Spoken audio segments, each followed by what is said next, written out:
I am going to read an extract from my sample translation of La Forêt de Yara's Forest by Aurore Gomez.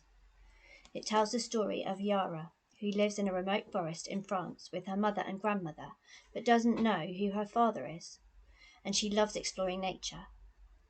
One day she glimpses a mysterious girl on a high ridge, and when she goes out looking for her, she ends up rescuing the girl, whose name is Neve, along with her father, Ren, when they fall from the ridge. She and her mother bring them to her house to care for them, and they stay there for a while to recover. Yara and Neve become friends. When this chapter begins, they are taking Neve for her first trip to the city, along with Yara's friend Lynn and his dad Jacob. The chapter is entitled When the Storm Comes. "So, what do you want to do?" asked Mum when we had finished our picnic. "Maybe we should choose an inside activity. It looks like there's a storm coming. We could go to a museum." Jacob was right. We'd been watching the black clouds coming over the mountains and gathering over the city. The air was beginning to feel colder, so we needed to be quick. I suggested going to the Contemporary Art Museum, which was the only one I thought Neve would like. "What do you think?" "Yes, why not?" The sleepy tone of her voice worried us, as did her pale complexion. Ren went over to his daughter and touched her face. I could see how concerned he was. "Aren't you feeling well?" "I think I'm tired and I've got a headache." "I've got some paracetamol in my bag," Jacob offered.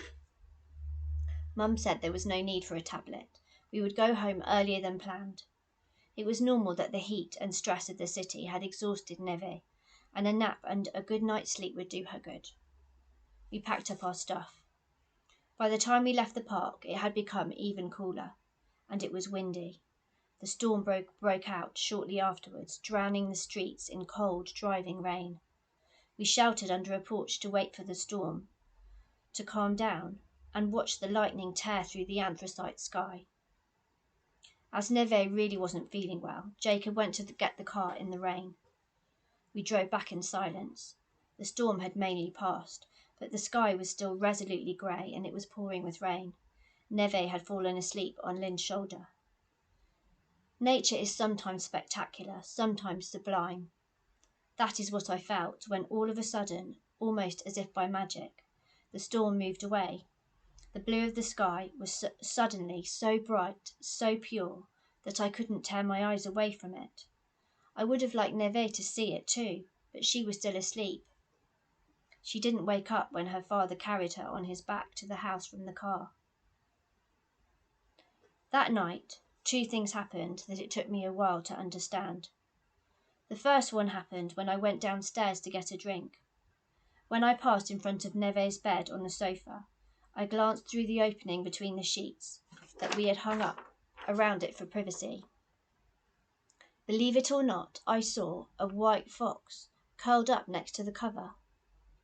I jumped back in surprise and banged into the chest of drawers, knocking over a pile of books. As I was quickly picking them up, hoping I hadn't woken everyone up, Neve asked me, "Are you okay, Yara? Are you hurt?" No, I'm fine." I went to her bed where she was lying. She looked at me, yawning. "Do you know what?" I told her. "I thought I saw a white fox lying there instead of you a second ago. Isn't that crazy?" She smiled, shaking her head. "There's only me here, only me." I agreed, picked up my bottle, said good night and went back up to my room. It took me ages to get back to sleep, and once I did, I had a restless night. That was when the second thing happened. Have you ever had a dream that seems so real that when you wake up in the morning you wonder whether it really happened or not? That is what happened to me that night. I dreamt about a conversation between Neve and Ren. She was saying that I had just seen her when I went downstairs and that maybe they needed to talk to me. Ren didn't agree. He said it was time for them to go home. They had stayed too long. She couldn't stay there any longer because of her condition. She understood, but said she still had so many things to see and learn. Would they get this chance again? Why did they always have to make sacrifices? Ren answered that life was like that. People were not always in control of their destiny. He added that he too had been forced to give up on fighting battles that were close to his heart.